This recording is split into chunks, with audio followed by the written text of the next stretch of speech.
If you're living in the United States and you want to use MoneyGram to transfer money worldwide to your friends and family or even to your bank account, in this video today, I will be sharing with you step by step how you can achieve this. So with that said, let's head over to my laptop and get started. So to get started, you want to go to moneygram.com.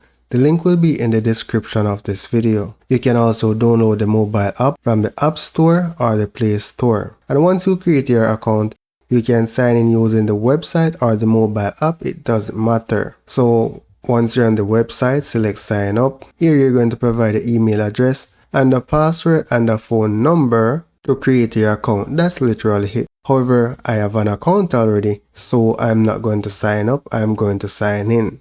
So hit the login button.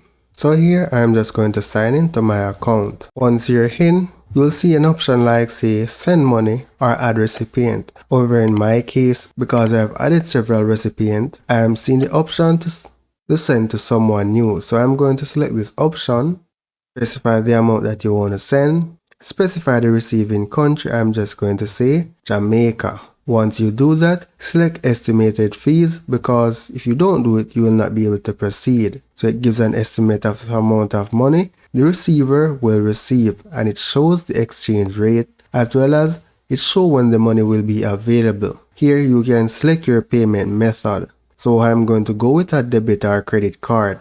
Here you have two options for the recipient to receive the money. You can do a direct to bank account or you can do a cash pickup. So here I'm just going to select cash pickup and then I'm going to select next. Before I go to next, just a reminder, the fees. It costs $4.99 whenever you are sending and doing the cash pickup. However, if you do direct to bank, it's $10 to send the money, right? So I'm going to select cash pickup here, then select next. And here you can specify the receiver information. I'm just going to specify my first and last name.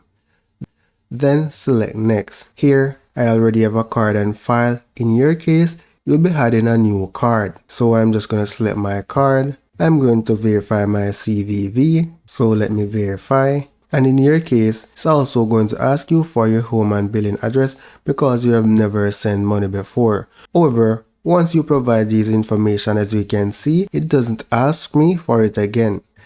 Then select next. You can read this fraud protection. I am not going to do it. So here we're going to select review and send. And this is a summary of the transaction. So you scroll down and select submit transaction. However, at this point in time, guys, I don't want to send any money because I did this video just to show you the steps on how you can achieve this. So that's it for now. Thank you for watching and see you in the next video.